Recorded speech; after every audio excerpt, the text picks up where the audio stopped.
विद्यार्थी मित्रांनो, आपण लास्ट लेक्चरला इंटरफरन्स ऑफ म्हणजे काय हे पाहिलं आणि इंटरफरन्स ऑफ वॉटर वेव्स हे सुद्धा अभ्यासलं आहे. आज आपण इंटरफरन्स ऑफ लाईट वेव्स कसं घडून येतं हे पाहणार आहोत. त्याच्यासाठी आपण यंग्स एक्सपेरिमेंट अभ्यासणार आहोत.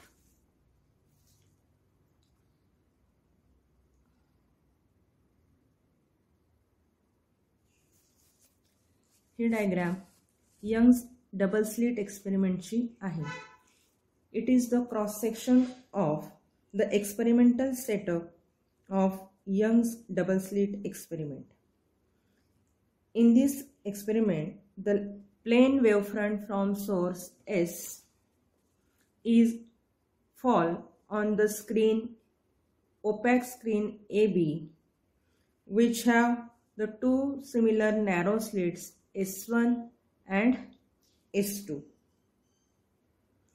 सोर्स S पासून लाईट S1 आणि S2 ह्या दोन स्लिट्सवर इन्सिडेंट होणार आहे.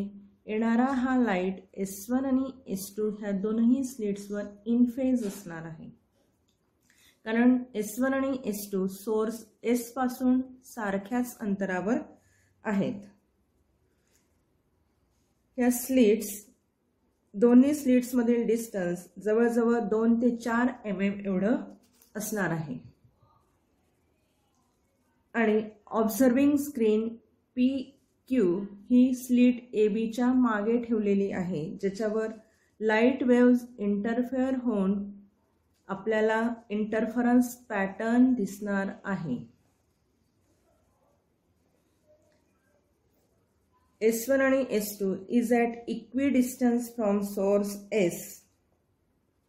Therefore, light coming from or reaching the point S1 and S2 at every instant of time are in phase.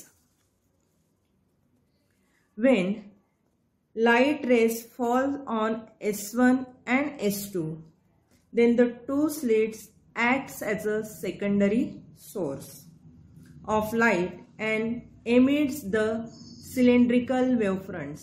Cylindrical wavefronts केव्हा तयार होतात? जेव्हा तुमचा सोर्स हा स्लिट फॉर्म मध्ये असेल किंवा लिनियर फॉर्म मध्ये असेल तेव्हा मिळणारा वेव्हफ्रंट आपल्याला सिलेंड्रिकल असणार आहे. इथे आपण स्लिट्स वापरलेले आहेत म्हणून आपल्याला मिळणारा वेव्हफ्रंट हा सिलेंड्रिकल आहे. The secondary wavelet sources emits the light waves which are in phase with each other. म्हणून crest or trough of secondary wavelet superimpose on each other and we get the interference constructively. पहिले in phase असल्यामुळे ते क्रिस्टवर superimpose होणार आहे, ट्रफवर superimpose होणार आहे आणि आपल्याला सेंट्रल एक कन्स्ट्रक्टिव्ह इंटरफरन्स मिळणार आहे आणि मिळणारा पॉइंट कन्स्ट्रक्टिव्ह इंटरफरन्स असल्यामुळे ब्राईट बँड आपल्याला मिळणार आहे. हा सेंट्रल ब्राईट बँड आहे. जेव्हा crest of one wave and trough of another wave interfere होतील तेव्हा आपल्याला हे ब्ल्यू कलरचे जे पॉइंट्स दिसत आहेत ते मिळतील स्क्रीनवर. सेंट्रल ब्राईट बँड ब्ल्यू कलरचा पॉइंट कोणता आहे? Central bright band. एका वेव्हचा क्रिस्ट आणि दुसऱ्या वेव्हचा ट्रफ किंवा ट्रफ अँड क्रिस्ट इंटरफेअर झाले तर आपल्याला ह्या फिगरमध्ये दिसणारे रेड कलरचे पॉइंट्स मिळणार आहेत. म्हणजेच काय? आपल्याला मिळणारा इंटरफरन्स पॅटर्न डिस्ट्रक्टिव्ह असेल. म्हणजेच पॉइंट कसा असेल? डार्क पॉइंट असेल. सेंट्रल पॉइंट ब्राईट आहे, डार्क पॉइंट त्याच्या दोन्ही बाजूला मिळणार आहे. पुन्हा जर क्रिस्ट आणि क्रिस्ट ट्रफ इंटरफेअर झाले पुन्हा हे ब्ल्यू कलरचे पॉइंट्स आपल्याला मिळतील. नेक्स्ट बँड असणारे पुन्हा ब्राईट बँड आपल्याला मिळणार आहे. म्हणजेच काय? डार्क बँडच्या वेळेस इंटेन्सिटी 0 होते म्हणून आपल्याला डार्क बँड मिळणार आहे. सेंट्रल बँड हा नेहमीच ब्राईट बँड असतो आणि डार्क आणि ब्राईट बँड हे दोन्ही सेंट्रल बँडच्या दोन्ही बाजूला अल्टरनेटिव्हली प्रेस केलेले असणार आहेत. The dark and bright these dark and bright fringes regions are called as a fringe and the whole pattern is called as a interference pattern. इथे कशा पद्धतीने वेव्स इंटरफिअर होत आहेत हे दाखवलेलं आहे.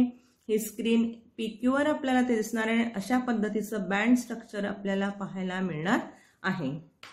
Young's experiment is the first successful experiment to show the interference of light waves.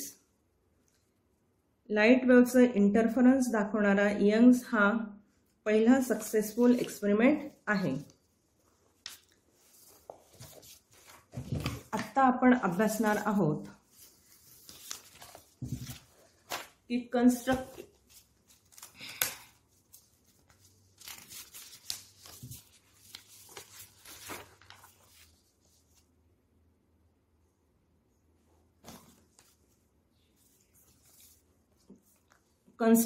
conditions for occurrence of dark and bright fringes on screen in Young's double slit interference experiment. आणि अजून आपल्याला define करायचं आहे bandwidth कोणाला म्हणायचं आणि त्याचा formula काय असणार आहे. त्याच्यासाठी आपण कन्सिडर करूयात यंग्स एक्सपेरिमेंटचे डायग्राम, आपण रे डायग्राम ड्रॉ केलेली आहेत. याच्यामध्ये आपल्याला S1 आणि S2 हे दोन सोर्सेस आहेत. ज्या दोन्ही सोर्सेस मधलं डिस्टन्स स्मॉल डी हे आहे आणि सोर्सेस पासून स्क्रीन AB ही कॅपिटल D एवढ्या डिस्टन्सवर असणार आहे. O is the centre of S1 and S2 आणि स्क्रीन पॉइंट O' पासून S1 आणि S2 सेम डिस्टन्सवर असणार आहे. म्हणून आपल्याला O' इथे मिळणारा जो काही बँड आहे तो आहे ब्राईट बँड मिळणार आहे. त्याला म्हणायचं असतं सेंट्रल ब्राईट बँड. आता आपण हे सेंट्रल बँडला सोडून दुसऱ्या पॉइंटला जर वेव्स इंटरफिअर झाल्या तर कसा पॅटर्न बघायला मिळेल ते बघूया. त्याच्यासाठी आपण पॉइंट P कन्सिडर केलेला आहे.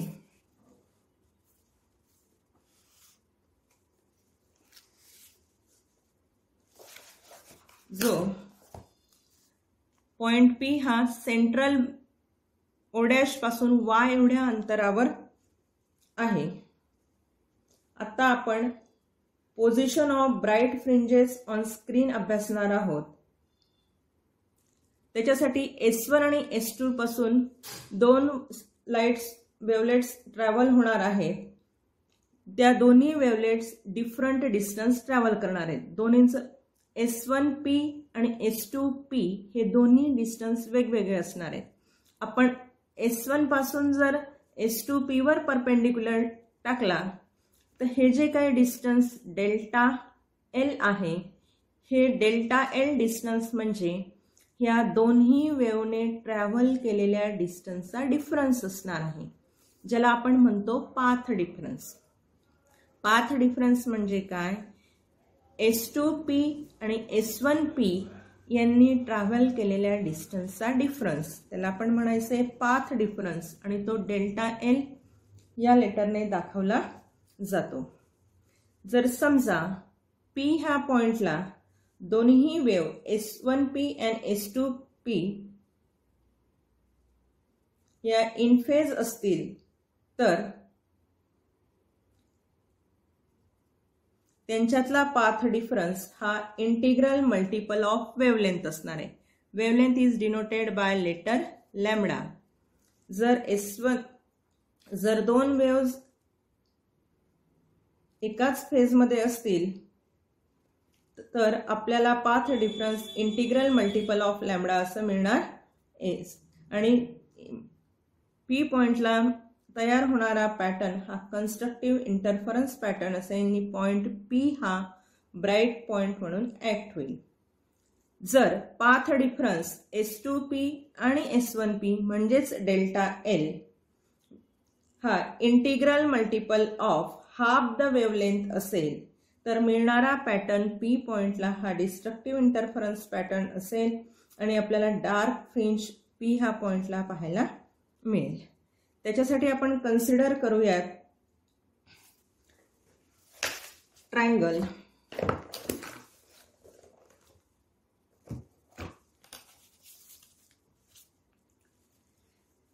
ट्रायंगल S1-P आपल्याला डायग्राम मध्ये दिसतोय triangle S1-P and triangle S2-P या दोन ट्रायंगल मध्ये सुरुवातीला आपण काढूया डिस्टन्स S1P स्क्वेअर त्याच्यासाठी आपण ट्रायंगल कन्सिडर केलेले आहेत S1-P याच्यामध्ये आपण पायथागोरस थेरम प्रमाणे S1P square is equal to this distance is also capital D square plus distance SP कसं असेल हा y मायनस D अपॉन 2 म्हणून ते डिस्टन्स आहे y minus D upon 2 bracket square.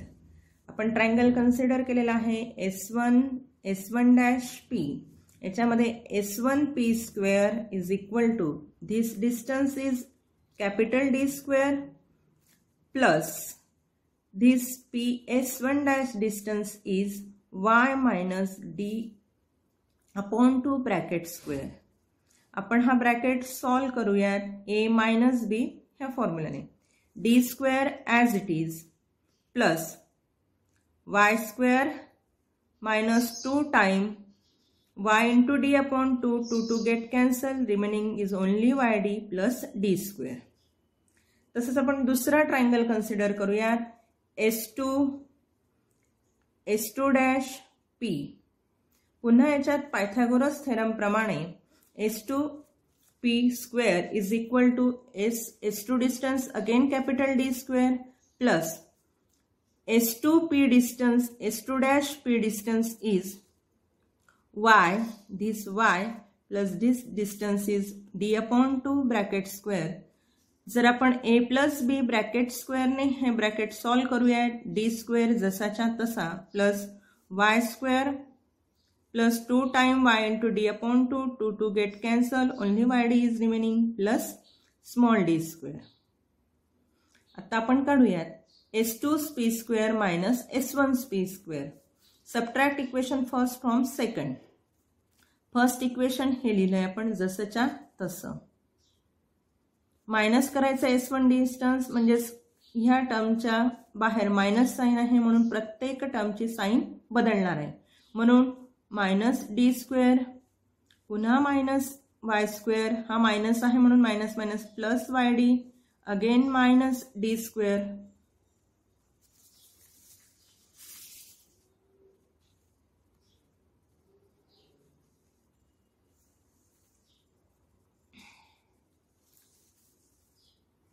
D square असं मिळालेलं आहे. पुन्हा एकदा आपण पाहूयात in triangle S1-P and S2-P आपल्याला डिस्टन्स मिळालेला आहे S1P square. S1P bracket square is equal to D square plus y minus D upon T bracket square. हे ब्रॅकेट आपण सॉल्व केलं आपल्याला इक्वेशन फर्स्ट मिळालं. आता आपण S2P स्क्वेअर बघूयात. D square plus y plus D upon 2 bracket square plus D square plus y square plus yd minus D square. आता आपण बघितलंय S2P square minus S1P square. S2P square as it is. याच्यातून आपण equation 1 minus करतोय म्हणून equation 1च्या प्रत्येक टर्मच्या sign बदलतील म्हणून minus D square minus y square minus minus plus yd आणि again minus D square. Same term आपण कॅन्सल केल्या. D square y square small d square remaining only yd plus yd which is equal to 2yd. आपण इथे a square minus b स्क्वेअरने ह्या दोन्ही term expand केल्या. First ब्रॅकेटमध्ये S2P minus S1P second ब्रॅकेटमध्ये S2P plus S1P. S2P plus S1P as it is he term आपण उजव्या बाजूला ट्रान्सफर केली 2yd upon S2P plus S1P. पण दोन स्लिट्स मधलं डिस्टन्स स्मॉल d हे खूपच लहान आहे comparison to capital D. S1 आणि S2 एवढ्या डिस्टन्ससाठी कॅपिटल T हे डिस्टन्स जवळजवळ 1 मीटर एवढं असायला असणार आहे. म्हणून small d upon capital D याची व्हॅल्यू एकापेक्षा खूपच लहान येते. म्हणून हे दोनही डिस्टन्स S2P प्लस S1P हे जवळजवळ 2 कॅपिटल D एवढं असणार आहे. ही व्हॅल्यू आपण इक्वेशन 3 मध्ये पुट करूयात. S2P प्लस S1P ची व्हॅल्यू आपण इक्वेशन 3 मध्ये, ती आहे 2D आलेली आहे. इक्वेशन 3 मध्ये आपण पुट केली. पण S2P मायनस S1P ला काय म्हणतो आपण, पाथ डिफरन्स कशाने दाखवला जाते, delta L is equal to 2YD upon S2P plus S1P चं व्हॅल्यू पुट केली, 2 into capital D, 2 get cancelled, म्हणून आपल्याला पाथ लेंथ मिळालेली आहे delta L is equal to Y into D upon capital D. It is the general expression for path difference. समजा आपल्याला P पॉइंटला मिळणारा पॅटर्न हा कन्स्ट्रक्टिव्ह इंटरफरन्स पॅटर्न असणार आहे. ज्यावेळेस कन्स्ट्रक्टिव्ह इंटरफरन्स पॅटर्न असणार आहे त्यावेळेस पाथ डिफरन्स काय सांगितलं होतं, इंटिग्रल मल्टिपल ऑफ लॅम्बडा. म्हणून path difference delta L is equal to for nth bright band yn d upon d is equal to n into lambda. याच्यावरून आपण yn काढलेला आहे is equal to position of nth bright band from the central band n into lambda capital D upon small d. इथे n च्या values काय असणार आहेत, 0 पासून स्टार्ट होणार आहेत. n is equal to 0 plus minus 1 plus minus 2. आता पाहूयात आपण, जर nth डार्क बँड असेल तर त्या nth डार्क बँडसाठी कंडिशन काय आहे पाथ डिफरन्सची. जर मिळणारा P ह्या पॉइंटला मिळणारा बँड हा डार्क बँड असेल तर half integral multiple of path difference कसा असणार आहे, half integral multiple of wavelength. म्हणून path difference delta L for nth dark band yn into small d upon capital D n minus half into lambda. Therefore position of nth dark band capital D कडे transfer केला, n minus half into lambda capital D upon small d. अशा प्रकारे आपण general equation of path difference बघितलं. Path difference bright बँडसाठी काय असणार आहे तो बघितला आणि डार्क बँडसाठीचा पण पाथ डिफरन्स आपण फाइंड आउट केला. आता आपण बघणार आहोत फ्रिंज कशाला म्हणायचं आहे. द डिस्टन्स बिटवीन, आपण यंग्स एक्सपेरिमेंटमध्ये इंटरफरन्स पॅटर्न बघितला आहोत. त्याच्यात ब्राइट आणि डार्क बँड हे अल्टरनेटिव्हली प्रोड्यूस केलेले असणार आहे. The distance between any two successive dark or any two successive bright fringes is called as a fringe width or band width. W ह्या अक्षराने दाखवले जाते किंवा डेल्टा Y ह्या लेटरने पण दाखवले जाते. म्हणजेच काय, आपल्याला nth बँड मिळाला, मग बँड विड्थ म्हणजे काय, nth बँड आणि त्याच्या पुढचा n+1 यांच्यातलं डिस्टन्स म्हणजेच काय असणार आहे, बँड विड्थ. ते आहे लॅम्बडा इंटू कॅपिटल D. आत्ताच आपण वरती एक्सप्रेशन बघितलं त्याच्यावरून आपण फाइंड आउट केलं, lambda capital D upon small d. म्हणून both dark and bright fringes are equidistant and have equal width. समजा यंग्स एक्सपेरिमेंटमध्ये आपण आता पाहूयात effect of transparent plate in front of slit upon the interference pattern. आता आपण बघितलं की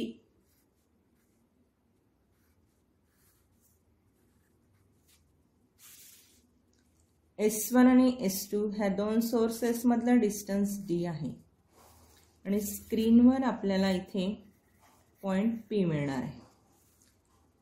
जर आपण S1 च्या समोर अशी ट्रान्सपरंट प्लेट ठेवली,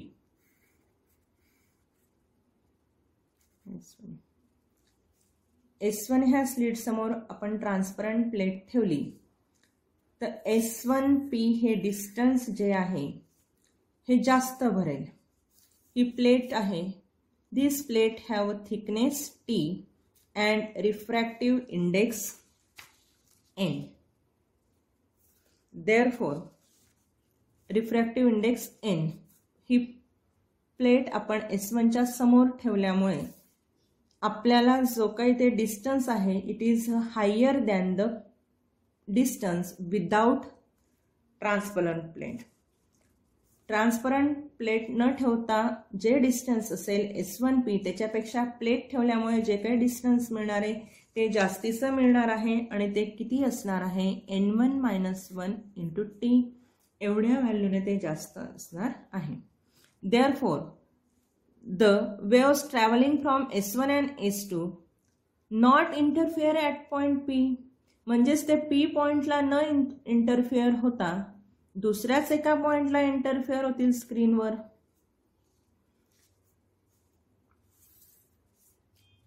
म्हणजेच काय, स्क्रीनवर ब्राईट बँडची पोझिशन आपल्याला चेंज झालेली पाहायला मिळेल.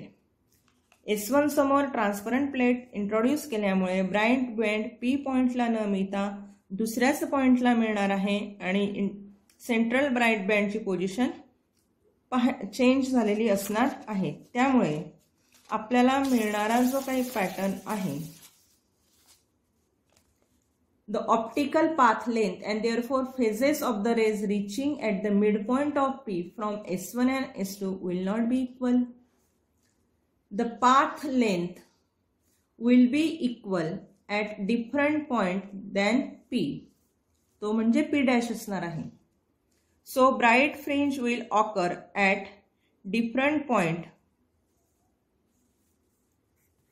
P dash where two optical path lengths are equal. Dark and bright fringes will be situated symmetrically on both sides of the central fringe. आपण पाहिलंय की डार्क आणि ब्राईट ह्या दोन्ही फ्रिंजेस सेंट्रल ब्राईट बँडच्या दोन्ही साईडला असतात. म्हणजेच काय, ट्रान्सपरंट प्लेट इंट्रोड्यूस केल्यामुळे whole interference pattern will be shift in one direction.